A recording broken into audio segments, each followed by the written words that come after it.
What in the is wrong with people? How does that even happen? You see that? I saw the tail end of it. It's just... What's up, people? What's up? How's it going?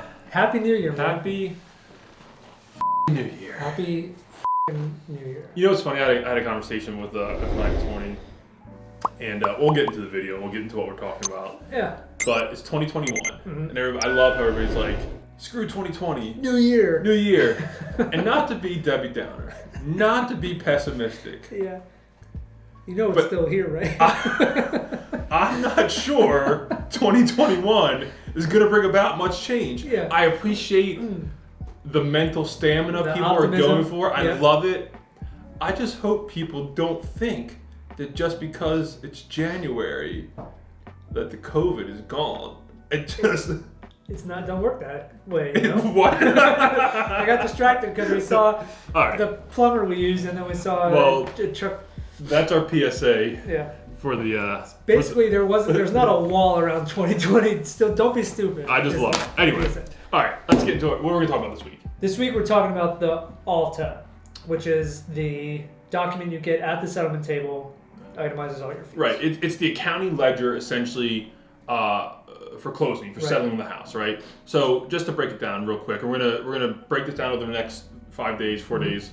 But just today is a very general outlook. So it's a collection of fees broken down. One side has the buyer's fees, one side has the seller's fees, right? And then typically, when would a buyer and a seller see the ALTA? Because sometimes it's different times. Sometimes it's different. Right. Typically, you'll see, if you're the buyer, you'll see a closing disclosure, which is all of your fees. Right. But you'll see the ALTA at the settlement table. Right. You might have gotten a copy from your agent ahead of time. Yes. We always see it ahead of time just to make sure there's no issues. Ideally, yeah. But you will probably see the ALTA for the first time at the settlement table, but you've already seen the information before, just laid out differently. Correct. And that's a good point. So the ALTA, which is an acronym, which I'm not going to, American Land Title Association or something, the ALTA is a very specific form we were referring to. However, the information on the ALTA can come to you in other forms. Right. So Mark said a CD, which is a closing disclosure. That's actually a formal document you get as part of the lending process. Right. You have to sign that. Right. Yeah. But the numbers